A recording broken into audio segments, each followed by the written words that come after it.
तर संजय राऊतांनी आणखी एक वक्तव्य केलंय ते म्हणजे साताऱ्यातील ड्रग्स प्रकरणामध्ये ड्रग्स कारखान्याचं काय झालं हे फडणवीस सांगतील का असा सवाल संजय राऊतांनी विचारलाय।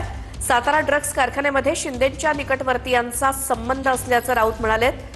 तर सातारा ड्रग्स प्रकरणामध्ये शिंदेंचा संबंध नाही हे फडणवीसांनी सांगितलंय असं नवनाथ बन म्हणाले। त्यामुळे खोटं बोला रेटून बोला ही संजय राऊतांची परंपरा असल्याचं नवनाथ बन म्हणाले।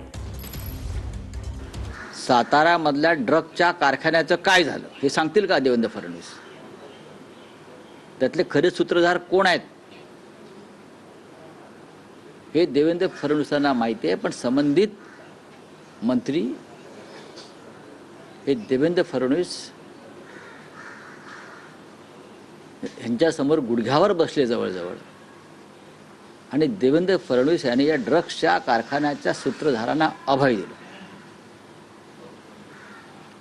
एकनाथ शिंदे यांच्याच भावाचा आहे नाही ती जागा, त्यांना माहित नाही।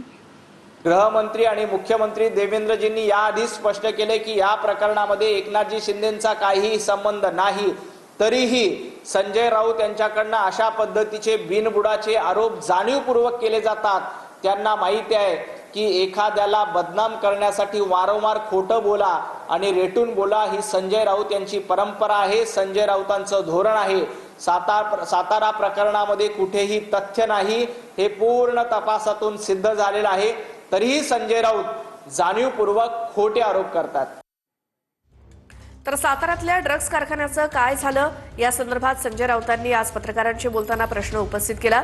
शिंदेंच्या निकटवर्तीयांचं त्यात नाव आहे आणि शिंदेंच्या निकटवर्तीयांचा संबंध आहे असं पुन्हा एकदा राऊत म्हणाले होते। त्यावरती नवनाथ बन यांनी दिलेलं उत्तर।